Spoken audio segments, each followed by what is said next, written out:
Assalamualaikum warahmatullahi wabarakatuh. Selamat datang di pelajaran prakarya dan kewirausahaan untuk anak kelas 10. Mungkin di kelas waktu kalian SMP kalian sudah dapat, tapi ini sebagai kelanjutan dari pelajaran prakarya dan kewirausahaan kalian. Oke, jangan lupa berlangganan untuk di channel ini. Ya, subscribe itu gratis dan kalian akan dapat pahala. Dan jangan lupa bahwa channel ini nanti fungsinya adalah bagaimana caranya kalian belajar untuk sebagai pemasaran juga, ya. Oke, saya perkenalkan diri saya. Saya Pak Arif Surya. Nama saya terlalu panjang buat kalian untuk dihafalkan, tapi panggil saja nama saya Arif Surya. Oke, mungkin ada yang sudah pernah lihat saya. Itu saya, oke. Nah, kita sekarang masuk ke materi pembelajarannya. Oke. Sebenarnya pelajaran prakarya kewirausahaan ini itu dibagi menjadi beberapa bab. Yang pertama adalah saya kasih lihat kalian, ada peta materi kerajinan. Jadi kita mempelajari tentang kerajinan. Yang kedua kita mempelajari rekayasa. Terus yang ketiga budidaya, yang keempat pengolahan. Dari empat materi ini, saya kasih bayangan ke kalian. Kita ngambil cuma peta materi kerajinan. Apa alasannya, Pak? Karena peta materi kerajinan, pertama, ini banyak. Maaf, saya kasih lihat kalian dulu. Kenapa kita lihat memilih peta materi kerajinan? Karena di peta materi kerajinan banyak sekali di daerah kita itu limbah-limbah kayu dan limbah-limbah sebagainya yang ternyata bisa kita gunakan, ya, bermanfaat. Kalau kita pakai rekayasa, Pak, ya kita beli produk tuh, membuat sebuah kayak teknologi, ya kan, transportasi dan logistik. Wah, itu biayanya banyak banget tuh, kasihan kalian, ya kan. Kemudian kalau budidaya, tidak ada tuh limbah-limbah kan. Masa ada budidaya limbah padi gitu kan, bukan membudidaya tapi menggunakan. Nah, itu makanya di kerajinan jatuhnya.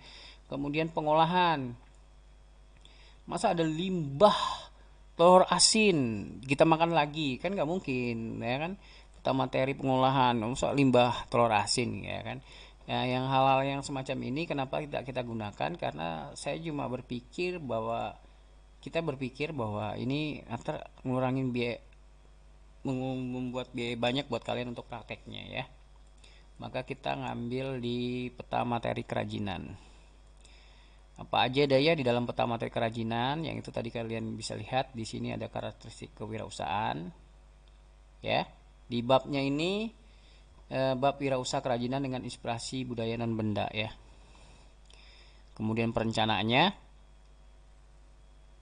ya, perencanaan dalam produksi kerajinannya, perhitungan biaya produksi kerajinan dengan inspirasi, itu kayak break even point namanya, ya. Titik modal gitu, balikin, ya, namanya break even point. Kemudian itu dijelasin nggak, Pak? Nanti kita jelasin, ya, kami jelasin pemasaran langsung, gimana caranya dengan pemasarannya, apa secara online apa kemudian offline. Kemudian evaluasi hasil kerja usaha kerja dengan inspirasi budaya non benda. Oke, ini ada beberapa hal yang akan kita pelajari, 1 2 3 4 5 6 dari bab 1, ya. Oke, kita mulai. Saya hapus dulu ini, ceklek, biar tidak terlalu banyak file. Oke, bukunya yang kalian akan gunakan adalah buku ini. Besok mungkin kalian ngambil di perpustakaan. Ini edisi revisi 2017, ya. Ini ada tulisannya, ya, edisi revisi 2017. Buku ini bisa kalian pinjam di perpustakaan sekolah, ya. Bawahnya seperti ini, kelas 1. Oke. Nggak kelihatan ya? Oke, kelas 10 semester 1. Kalian akan lihat seperti itu. Oke, ini peta materinya. Wirausaha kerajinan dengan inspirasi budaya non benda. Oke. Oke. Kemudian karakteristik kewirausahaan, ini penting banget ya. Seorang wirausaha itu harus punya jiwa karakteristik, ya. Kemudian B, itu lanjutannya tadi kita akan pelajarin. Kemudian C, D, E, dan F, ya, evaluasi yang terakhir. Oke. Apa kita akan praktek, Pak? Ya jelas kita akan praktek. Apakah praktek kita, Pak? Nanti saya jelaskan ke kalian, oke? Oke. Pertama tadi sudah kita ke. Nah, ini apa sih tujuan belajarnya? Nah, nanti kalian baca sendiri ya. Nanti kalau saya bacakan habis kota kalian nih, banyak sekali kotanya. Oke, saya percepat nih. Nanti saya kasih filenya dan kalian baca sendiri, oke? Karakteristik kewirausahaan. Ini saya jelasin dikit aja ya. Wirausaha menurut asal katanya terdiri atas kata wira dan usaha. Wira berarti pejuang. Pernah pernah dengar kan? Perwira, ya kan? Pahlawan, manusia unggul, teladan, berbudi luhur, gagah. Waduh, keren banget ya. Gagah berani, ya. Keren banget ya namanya Wira nih ya. Pak Wira, kalian pernah tahu dengar Pak Wira kan? Itu Pak Wira guru kesiswaan ya. Wah, namanya Wira nih. Berharap anaknya menjadi seorang pejuang, pahlawan, manusia unggul, teladan, berbudi luhur, gagah berani, dan berwatak agung. Ya, keren banget ya. Kemudian usaha, ya, ini campurannya nih. Jadi wira itu ada dua kata yang dipisahkan antara wira dan usaha, oke. Wira dan saya kasih nih. Ini wira dan usaha. Oke.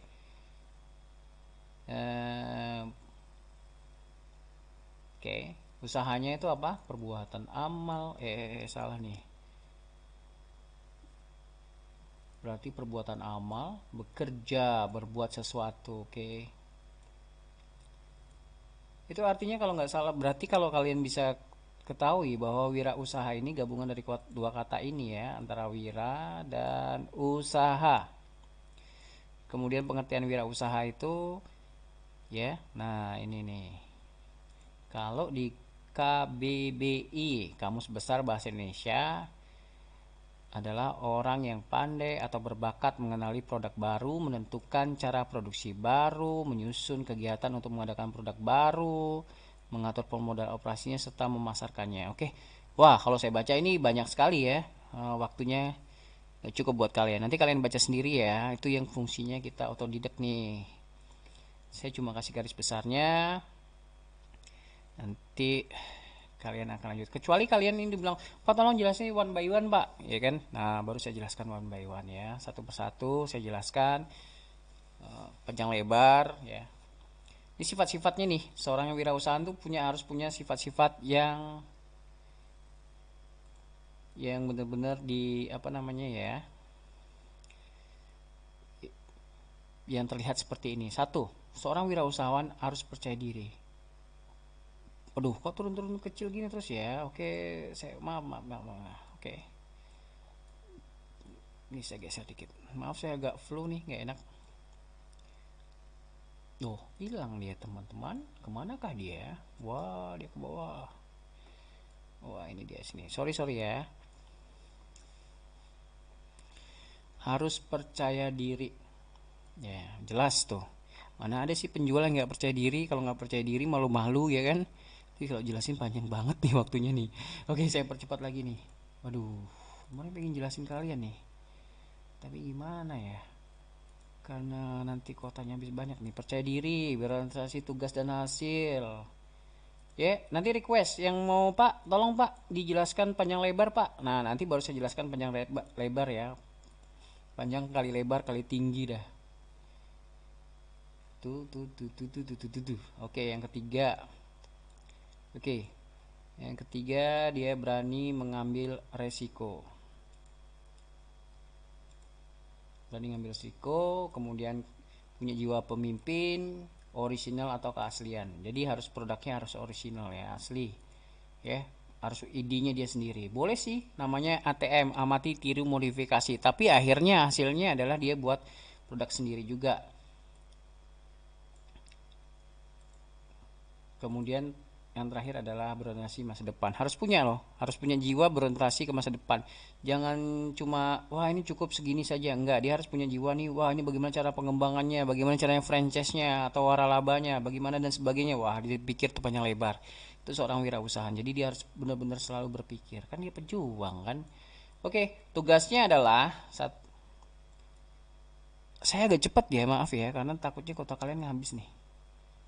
Kecuali kalian ada request nih, akan saya buatkan khusus video buat kalian dengan tampang saya tampil di muka.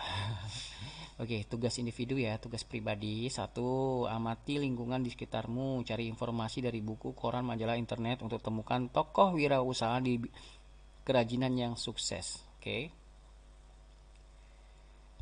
Oke. Kalian cari ya. Yang kedua, pelajari kisah sukses dari wirausahaan tersebut. Yang ketiga, tulislah hal-hal yang apa yang membuat wirausahaan tersebut berhasil berdasarkan kisah suksesnya. Presentasikan, ini saya nggak perlu presentasikan ya, karena kita nggak ada di kelas. Atau kita buat videonya, boleh kita buat video. Saya nggak jadi, tidak jadi coret. Ini membuat, oke. Oke. Tugas kalian adalah satu, ini mohon maaf ya, ini kalian tulis, pause ini dulu, pause video ini, kemudian kalian tulis, oke. Kalian tulis, pause dulu, oke. Oke, sudah kalian pause dan kalian tulis. Ingat tadi membuat ini, mengamati, kemudian pelajari kisah suksesnya, kemudian tulis-tulis hal yang membuat wirausaha tersebut berhasil berdasarkan kisah suksesnya. Ingat loh ya, kerajinan loh ya, bidangnya kerajinan. Jangan kemudian bidangnya yang lain gitu, bidang kuliner. Janganlah, masa kita bicara tentang kuliner. Ya, kita nih bicara tentang bidang kerajinan. Di internet banyak nih. Nah, presentasikan hasil pemikiranmu di depan kelas. Ini cuma atau loh. Contoh nih, saya cuma minta kalian menulis ini, diketik, bukan tulis tangan ya, diketik ya. Diketik. Oke, diketik.